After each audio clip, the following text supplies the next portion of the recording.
Welcome, traders. It is Sunday, the 13th of March, and I'm prepping for this week, commencing Monday, commencing Monday, the 14th of March. And so let's kick off, have a look at the fundamental concerns.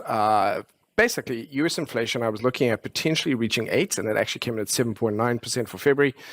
So it's kind of on track. It's relatively stable. I mean, it's linear. As I said, it's not going exponential. I spoke about this last week.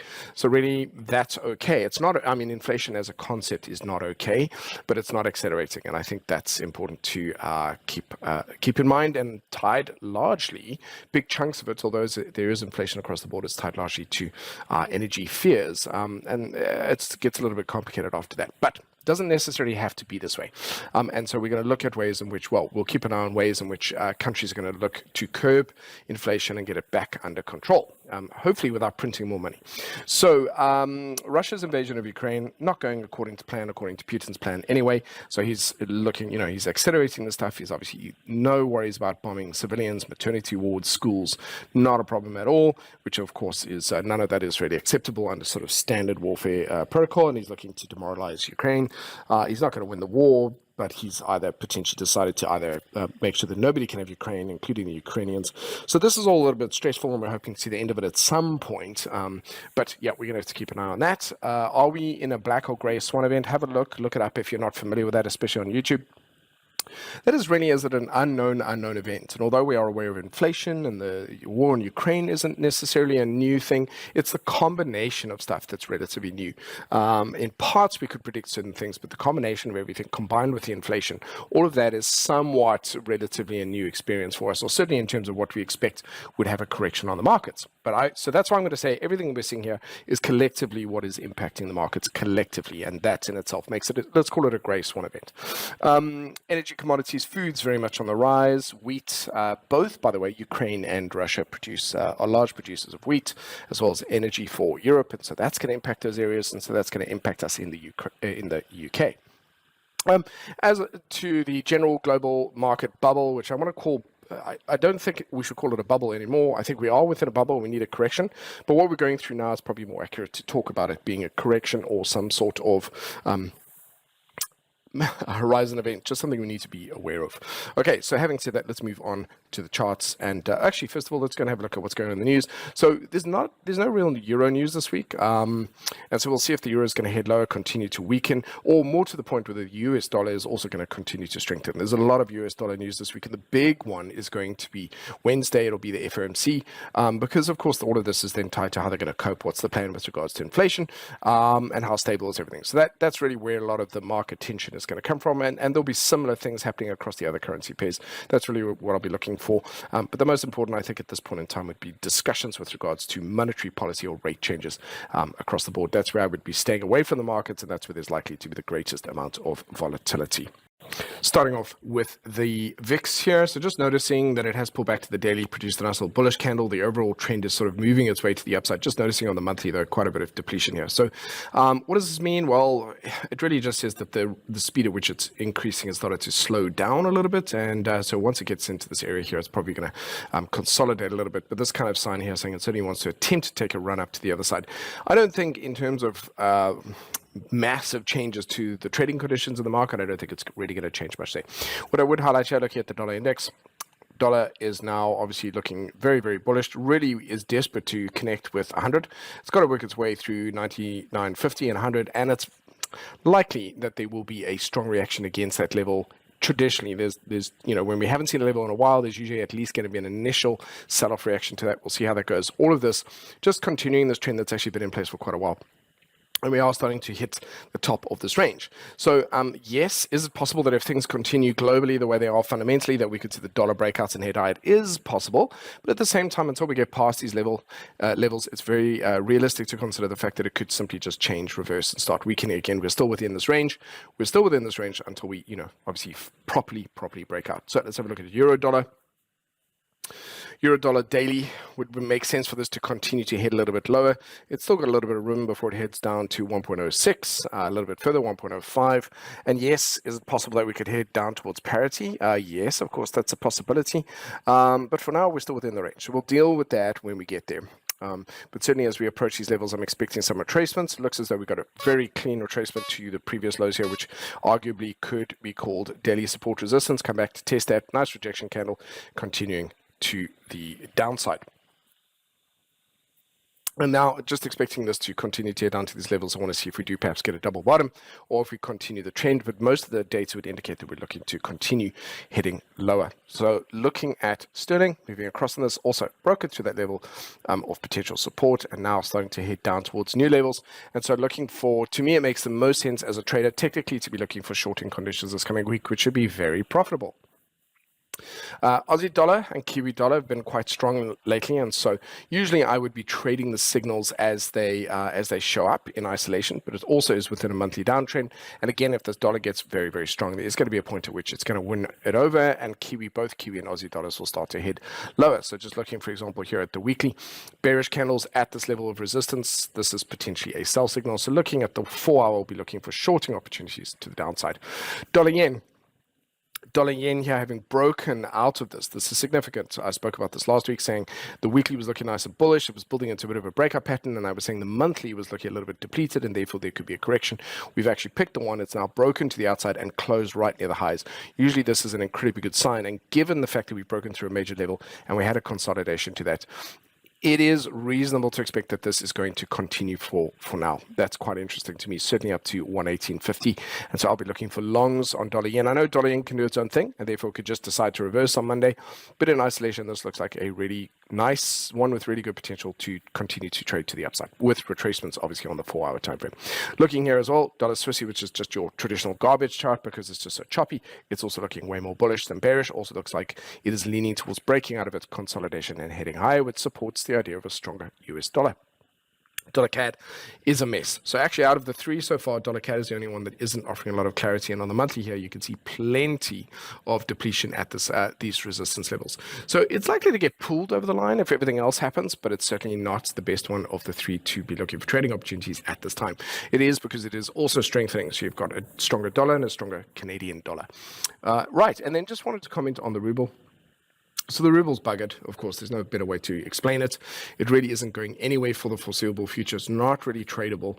It's more just out of interest and looking at history in the making, just to see that it is pretty much kind of worthless at this point in time, and looking to see what I'll be looking to see over the coming months is to see if it starts to recover.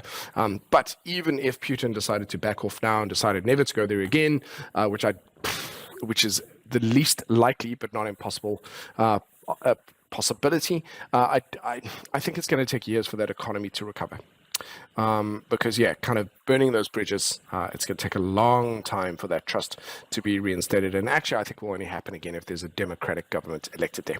And so that's going to be interesting. So moving on to the cross pairs of interest here. Euro CAD is still looking nice and bearish, so I might look for shorting opportunities back down to these levels. Pound CAD, again, also looking nice and bullish. Want to see if it breaks to this level, continues to the downside. Those 4 hour charts looking pretty good. So they could reverse at the edges of these levels, but I still like the fact that they are overall more bearish than bullish. EURUSD, same thing again, is pulled back up into these lows. It's coming back into these sort of towards these edges of these channels, and therefore might be coming down. It has broken to these major monthly levels, therefore might find support. But I think initially my first position is to see if it's going to continue to the downside rather than looking for reversals to the upside. Pound Aussie will be the same as well. I'll be looking for that. But look at that 4 hour, for example. The 4 hour chart does look as though it's formed a bit of a double bottom, and it might be looking to break the highs and then start to go to the upside. So there could be some shorter term or day trading opportunities to the upside. But if it starts to break these lows, I'll be looking for continuations to the downside. Okay, there we go. So let's move on to global commodities. We've had a really nice correction from them being overextended, and I like that. Why is this a good thing? It's a good thing because it also means that the market hasn't completely lost its mind. It is still behaving largely like a market does. Okay, fundamentalists are always keen to say that the market conditions are never the same, and this time it's different, and they've been saying that for 200 years. But it is really nice. Again, although we can see in one of those rare exceptions where the fundamentals and the markets are actually doing the same kind of thing, and where we could see some sort of correlation between the market's behavior and what's going on in the world, which rarely happens. It's very rare for that to be the case. I still am very happy to see that markets get overextended and then they have a bit of a correction. This has pulled back and produced a bit of a bullish candle. The implication being that if we break the high of this week, we could see it continue to go to the upside. But just noting that weekly has produced quite a strong bearish rejection candle, and therefore there could be a deeper correction to the downside. So, and that monthly is overextended. So it's going to be very interesting to me to see if we do see ultimately for the end of March, we see a strong rejection candle. We're going to see commodities head a lot lower. But I'm thinking, given what's going on this week, we're likely to see it actually head a little bit higher. Let's move on. So let's go on to gold. Have a look at gold. In principle, so we've got a similar setup here. We've got that weekly rejection off those old highs, which makes sense. All that happened, let's not get crazy about it. All that happened was it came into the old highs and we had a bit of a sell-off of that. And so I'm still largely bullish on this, but we do have a bit of a downtrend on the 4-hourly. I need to see us start to break above that 2,000 level, start to head all the way back up. We had a strong rejection off the daily, but it is now starting to look nice and bullish, and it's come back to this major support resistance level. So again, technically, it's behaving the way it should. Cool. So I'm still leaning towards being bullish. If I see it break below this 1955, then I start to become more bearish, because then I think we're likely to get a weekly correction. I think that's the least likely of the options, but not impossible. Otherwise, I'm looking for bullish moves to continue back up, to continue this trend to the upside, or take another run at this level. So it's really going to be about which one happens first. Silver will be a similar approach. Silver's looking really bullish, but there's no doubt there is some clear resistance at this area at around about that $26.50 mark. That weekly being a bit of an indecision candle. I think silver actually is more likely to continue to the upside. It's got some good room to run. Very little. The path of least resistance is to the upside. Looking nice and bullish, at potential breakout to the upside there. So silver actually is going to sit slightly higher on my list of opportunities. So copper, same thing again. It's pulled back into the low. You can see, looking at the moving averages, so we've got the 50, 20, the 200, the 50, the 20, and the 10 in the correct order. The flow is definitely to the upside, but it's incredibly choppy. So for this kind of thing, I either don't trade it at all, or I just have to be aware of that. And certainly these highs, there's some heavy selling at those highs. And that could just be institutions that have held the positions for a while and they're looking to take some profit. And you can see natural gas here, largely going sideways. It's very much range bound, but it's forming effectively like a little bit of a triangle there. So we're going to see what happens with that. Going on to West Texas Intermediate Crude. Crude's its behavior recently very similar to gold, coming back in, produced a nice little bullish candle here. I'd like to see it break above that and start to trade it all the way back up to the highs. However, the weekly candle has shown potentially here that there is a deeper correction on the cards, and therefore I would look for breaks of the low of last week's low, to look for shorting opportunities back down towards $85, which could potentially result in a very bearish rejection candle in March, which I think is, again, less likely. I think we're still more likely to head to the upside. And that means if we look, say, for example, at Brent crude, here, also, this was just what I was mapping out. That weekly, it's the contradiction between what's going on with the daily, which in isolation looks bullish, just looks like a nice, happy, healthy sell-off. But there's no doubt there is some resistance at that 129.80 level, and that weekly candle looking a little bit bearisher. The monthly is not relevant at this time, just commenting on its interesting shape as it forms. Sugar. Okay, so sugar as well. It's reasonable to expect that food commodities are going to start to climb as well. We're seeing it's not just the demand as a result of all the stuff that's going on in the world, supply chain issues combined with war. It's also that as that happens, inflation is tied to it because of the demand. So this is it all makes sense when you look at all the different moving pieces, but it is something we need to keep an eye on, because we're not effectively in a world war at this time, but we've got all the parties, the interested parties at the table. So that's where it gets just keep an eye on things. Here's the 20 mark here for sugar potentially. And overall, that looks as though that wants to creep a little bit higher. Let's look at coffee. I beg your pardon. So go through and look at coffee. Coffee still part of its very much strong and much overdue correction to the downside. That looks very much as though the way it's going.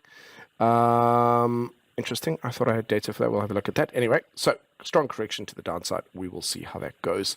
And then let's move on to wheat. There we go. Let's go back to that. No, I do have the data. There we go. So coffee, yeah, breaks below this level, support and resistance. Nice shorting opportunities if that's going to be the case. Wheat futures, strong correction back to the downside. So all of these, again, had that sort of knee-jerk market reaction to ridiculous prices coming back down. Because there is a point, no matter how expensive things get, where people simply just will adapt and not buy them. If cereals are going to get ridiculously expensive, we just won't do cereals. We'll just go on to, bacon and eggs or whatever, and then vegetarians or vegans will deal with whatever they have to do. And that's not a dig. I'm just saying we will adapt. If we can't afford it, we can't afford it. Cotton, having pulled back, bullish candle here. This is going to attempt to climb high, but it is now starting to reach overextended on the monthly. It's going to take a chance. Let's move on to the global indices. Okay, so let's take a look at the monthly. Let's get some perspective on this. The monthly, just adjust that. The monthly is back within, again, it's still within a relatively decent area, trying to stay above here and not showing much signs of recovery on that. You can see there's still plenty of buyers in here, and so that it's still at a place where ultimately, ladies and gentlemen, it could produce a strong bullish candle. Which could be in March or could be in April, and therefore an indication the market is tired now, or it's taken a bit of a breather, or it's recovered its energy and it's tired of not going anywhere and it wants to keep moving. So for me, what it's looking for this week is I'm bearish as we start to break below these lows, looking for shorting opportunities, and bullish above these levels. Yes, there is a very strong rejection candle on the daily, basically a break of support coming back, producing a rejection candle. This is in isolation is a sell signal to the downside. So I guess I'll be looking to see if the market can come down towards these lows and if the lows hold or if they manage to bounce back off those. Okay, mini S&P. Again, same thing. Pullback, strong rejection candle, closing near the lows. We've got slightly higher lows here, so it's a little bit of a triangle kind of impact in terms of which way it's going to go. Monthly could stay where it is. This blue area that I've highlighted is a good area for the market to turn. So there could be some shorter term moves to the downside and then bouncing, which because it hits buy orders below that, which makes it incredibly dangerous to trade, and there has to be a solid strategy and a risk management plan. I'm expecting the market to just fall and keep falling, and it's going to be like a nice little lottery ticket. That's not how the market works, and this is where the dangers come in getting engaged or engaging with the markets without understanding that there are buy orders sitting and the market will bounce off those. And if we don't capture profits, take profits, and have a stop loss in place, we end up on the wrong side of a market when it's now had a breather and now it becomes super bullish. Okay, but you can just see here we had a bit of a rejection on the lows of February and March. We're starting to head towards the break of those lows. So this week, what I'm looking for again is breaks of these major levels, looking for shorting opportunities to the downside. But at the same time, if we do end up much higher on the Friday, that then tells me that at least for next week, which is almost just a little bit over 10 days away or around about that time, then I'd be looking for the week following to be nice and bullish. Okay, all of this is really just letting off steam that we've had for the last 2 years. We've had a really strong bullish market, and now we're starting to see some of that steam being let off, and I'm okay with that because it is followed usually by a big, strong bull market. So, all right, so mini Russell rejecting all these. Just look at that depletion and rejection there. It's stuck between a rock and a hard place. Can't seem to go lower, but definitely can't seem to go higher. So let's see if that can hold this week. If it could do that, let's move on to the FTSE. So FTSE, look at that. This is a good thing in a way. I think that strong rejection of those lows, the non-US market, very strong bullish candle. This is usually almost a momentum candle. I need to see a break above the high of last week's candle in this coming week to be able to kind of be of the mind that it's going to hit high. We still got lower highs, lower lows on that daily. Let's have a look at the DAX. We'll go through the Euro one. Strong downtrend, pull back. We didn't actually break the low of this on this Thursday low on Friday, so that's also potentially a sign there of a recovery. So this is what I'm looking for again, is a break of the high. The weekly could see that move starting to head up at least in towards the old highs and breaks lower. So the US markets look a little bit weak. Non-US markets not looking terrible, but they will be dragged down by the US markets if that's going to be the case. A little bit closing below these lows. You can see we've pulled it back into the old lows, and then we need to get back up above that level to be bullish. Otherwise, we're just going to continue and head a little bit lower. The Nikkei looking more bullish. Looks like it wants to continue. The next level down is 24,000. Why would it not just go back down to that level? Nice and clean. You can see come down and tap that level and then bounce off that level. So that to me looks more likely. The S&P ASX out of Australia, it'll likely follow through. It's still stuck this week. Between that, it's got a bit of an indecision candle. This is the kind of thing I'm looking for here. Nice little indecision candle could signal a break, especially a break above the high that of a return back up to those old highs. So that's what I want to see this week. Do we start to break below these levels of support and head back down to these levels, and it's still going to find support here and break lower, or do we manage to start breaking up above through these weekly and monthly levels of resistance? Moving on to the equities of interest, Royal Mail starting to come down. A little bit of a weekly bullish candle. That's interesting to me. So that could be a turning point. We'll see how that goes. Overall, there's no divergence, bullish divergence here. That still looks relatively bearish, and this still looks relatively bearish over here. It's got to come down. The next low here is about 300. So it's still got some room to head a little bit lower. Let's look at Amex. MX weekly candles, might as well just go look at that because that'll give you there. This is the kind of reaction I would expect of the indices. Strong bounce off major levels of support. Then the question is, does it keep going down to test the level, just run out of buyers? But those bounces are pretty much to be expected. And so that monthly candle's not giving us any clues at this point in time. And actually here, the daily has produced the bearish candle. So this could take another run to the lows. That's going to be interesting to me. That's not a very strong candle. It's just a rejection of the lows, but it's not a strong finish. A strong finish would have been a green candle closing towards the highs, which would implicate it wants to go higher. It's not giving that clear indication at this time. Apple looks very much intent on heading lower, ladies and gentlemen. This looks like a very strong bearish intention to the lows. So it's at a good area as it comes down into these old highs here. You can see it start to push through those. I think it's likely in this case, more likely it's going to head down towards 140, down towards the previous lows, the prior lows, the next level down. And then we'll see how that goes. Okay, so that's looking quite weak. That's fine. Apple's done very well. They also can afford to give back some profits. Here again, looking very, very bearish as well. Arc Innovation, unfortunately, my lady, this one is heading down towards sort of the 50 mark, and that's fine. We've mapped out these levels precisely because that was where they could have the potential to go down to. They could recover really quickly, so you could recover within 6, 7, 8 months, or by the end of the year this could be back up at its old highs. So it's not done and dusted just yet. These are technology sectors, which is, we can see, they are tied to AT&T is trying to stay where it is. Still looks like it's potentially going to head back down towards the $22. They did something silly as well, fundamentally or politically. They did something else that was a little bit crazy. So my expectation is that if that doesn't, if a large chunk of their subscribers are in the US, I would expect, seeing as kind of larger part of the population is not really enjoying their antics at the moment, we're likely to see them head down towards 22 and 21. Berkshire Hathaway should be doing okay by comparison to others. Let's have a look at that. It's trying to get through that 324 level. It still looks okay. A bit of an indecision candle here, but it's still looking relatively decent. You can see that monthly breakout, and as I said to you, it's not really going anywhere. It's not breaking some fresh highs, but it's still holding, which in itself is still a good sign. Okay, BP. So BP, all right, so taking a bit of a breather, coming back down, not able to climb much higher from where it is now. Exxon, let's have a look at those. I bunched those two together. Exxon, okay, for the last week, didn't really go anywhere. So it has managed to break to these new highs. It is overextended on the monthly. If you look at this primary move here and then the secondary move up, this is good for a bit of a correction at this point in time. It has pulled back and produced some bullish signs here, so it could continue from here. But I would say, looking at that bearish divergence, look at this new high in price, lower high here. It's likely to have a deeper correction this coming week. Okay, Coca-Cola. So Coca-Cola, look at that heavy sell-off. This is okay. In isolation, it's a nice pullback into the levels here. So actually, I want to move this down. I'm just going to move this down to kind of connect a little bit more with, there we go. That's a bit better. So 56.40. This is a great area for it to produce a bullish candle. Could even move down, break below the level, close as a bullish green candle. Nice rejection, though. Something along the lines, this kind of shape over here would be great. That would be, to me, a setup for April to be a nice buy signal. It can also come back down towards the $52 mark. So the next level really is to test to see how it copes with this $56.50 level, $57 level, to see how that happens. Makes sense to me. There'll be some shorting opportunities to the downside there. All of that, it's okay. General Motors, yep, marked this to come down to this level. It's come back down to the level. I want to see if this level holds. So far, it looks like it wants to keep going, which means that if it cannot hold this at this level, the next level down, and I'm just going to create it here, we'll just copy it, is going to bring it down approximately towards the $32 mark. Okay, JP Morgan Chase. Yeah, so we can see these breaks a little bit lower, back down towards the 50 moving average as well, or down to 106 towards these old highs. Okay, interesting. Yeah, a lot of this is all fine. It seems bad, it seems dire, but let me say, when a stock market is creating these ridiculous highs, which are not really based off necessary improved bottom line numbers, then there's a disconnect between what the company's stated worth is, or stock price is, and what it's actually worth in the books. And right now we're seeing a bit of a correction, or maybe even a bit of an overshoot to the downside, but we are coming closer towards the real value of the companies, and that's fine.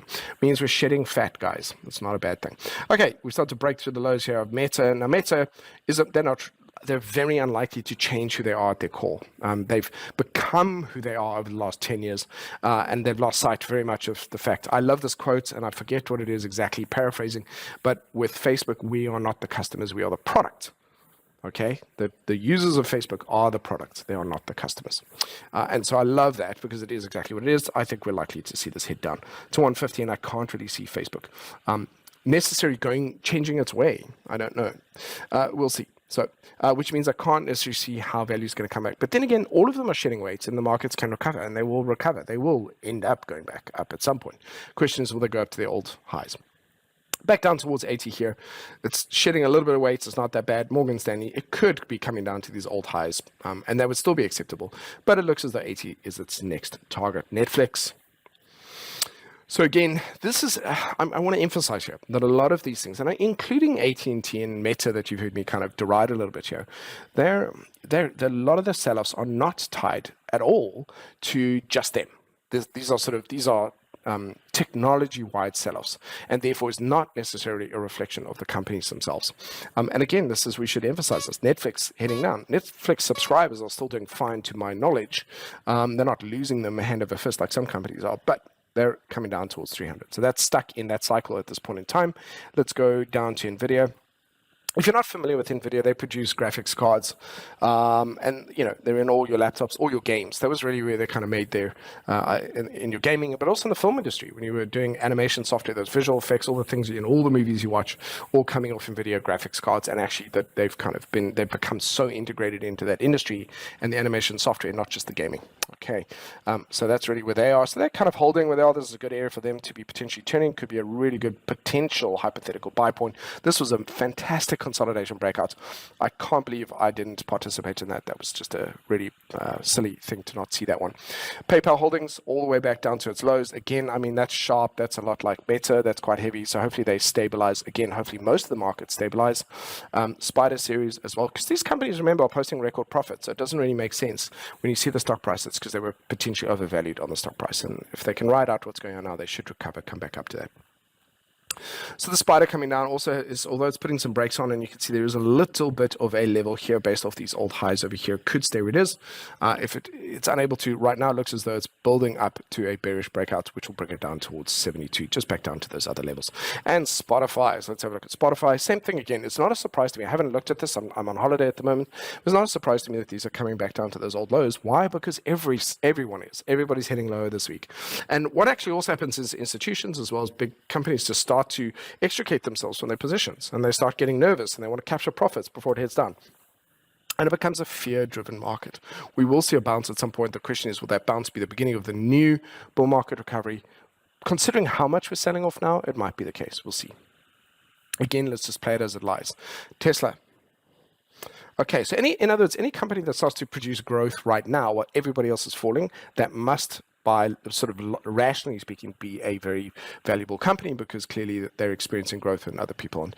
So it's more reasonable to expect all companies to shed weight now. Tesla's in this area. It's holding where it is for the time being, but it's going to head lower. Okay, and Vanguard is on the last of our list. Vanguard ETF back into these areas. Still a good area to turn around here. So this is similar to the spider, and NVIDIA also in these areas where potentially it could turn around. Okay, so yeah, not seeing a lot of green shoot signs this week. That happens, but we'll see how that goes. They actually look more likely to head a little bit low. Let's look at bonds. As I said last week about bonds climbing a lot higher. They're not really finding any love. They're still selling off.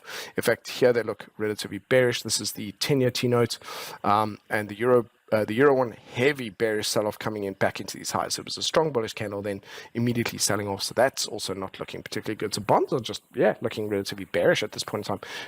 Possibly good for some selling opportunities. I'm just looking at this potential double bottom here. So keeping an eye on these. They're potentially likely to swing wildly. Let's move on to cryptos and wrap up with these. So, okay, so I might do a video this week. We'll see if I have the time, but we've got this bullish candle from February. We're still in March. If we break the lows, we'll just come back down to these old lows here. But if we break the highs, which is possible, we then potentially start our journey back up towards 60,000. Maybe higher. I spoke a while ago about them still being range bound, so we could be leading up to a back and forth into a breakout, which would then happen somewhere around 2024, if that's the case. But I mean, that's early days. I plotted that out like a while ago. It's too soon to really tell that. It's just one of the outcomes here. But yes, a break above the highs starts to indicate we're going to head back up to 60,000. So I am definitely paying attention to those. And it's not as a sales point for cryptos, just saying this is what happens. We've got a nice little bullish candle here. We haven't broken the low yet, and when we break the high, there then becomes the greater probability we will return at least back up to these old highs. It's not about it returning to the old, resuming a trend and heading higher. It's still stuck at this point, but there could be a potential turning point. And I become even more optimistic, by the way, if March closes as a green handle. So let's say we don't break above the high, we just close as a green candle. I still become very optimistic about that. Solana here starting to come back down towards these lows. Actually, it makes sense to me to see Solana come down towards 50 here. But if it stays where it is, and this week we finish a little bit higher, that's fine. And Cardano, last one on my list, also starting to find a little bit of a base. They look at that 4-hour level of support. I need to see this start to break a little bit higher. But yes, breaks of the highs of February's candles start to become really, really positive signs for me, where I start to look for those to possibly then return back up to recent highs at the very least. I'll sort of assess it as it happens, but that's kind of the plan. Right now, again, as I said, if equity markets head lower, they will pull cryptos with them. And we're seeing cryptos trying to hold a little bit, but if we have a heavy sell-off, they're going to experience it anyway. So that's really what it's going to be. Keeping an eye on equities. If equities finish nice and optimistic, so will cryptos. And so overall, the cryptos are doing okay. They're holding their own. And if you don't look at other markets and you only look at cryptos, you need to understand why the markets are heading lower, because they're integrated or correlated with equities. Ladies and gents, please look after yourselves. Stay careful. I mean, you know what I mean. Trade carefully, manage your risk, stay sane, and look after your health as well. Thank you very much, and I look forward to seeing you in future videos. Thank you very much.